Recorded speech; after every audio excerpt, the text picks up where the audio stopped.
Sometimes you just want a fresh start, so today we're going to show you how to perform a factory reset on your Sony TV. And if you find this video helpful along the way at any point, hit that like button and subscribe to the channel for more videos like this. Now, this isn't an overly complicated process, but you do need to know where to start and the best reasons for performing a reset in the first place.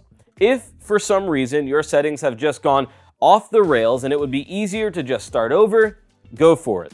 Or if you're going to be returning, selling, or giving the TV to someone else and don't want your personal and private data on the TV anymore, the factory reset has you covered. We'll get started from the home screen and press the settings cogwheel on the remote.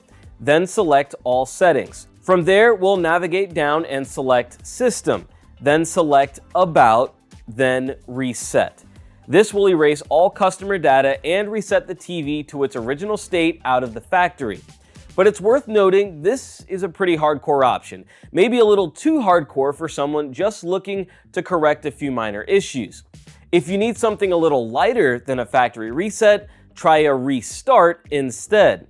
To perform a restart, we'll follow the same steps to get to the System menu, but instead of selecting About, keep going down to the bottom of the menu and select Restart. Again, this may be the only fix you actually need, and it won't erase all of your customer data, meaning you won't have to go through the painful process of re-entering all of your account logins and passwords for every single app used. Thanks as always for watching, and hopefully this video taught you a helpful thing or two about your Sony TV.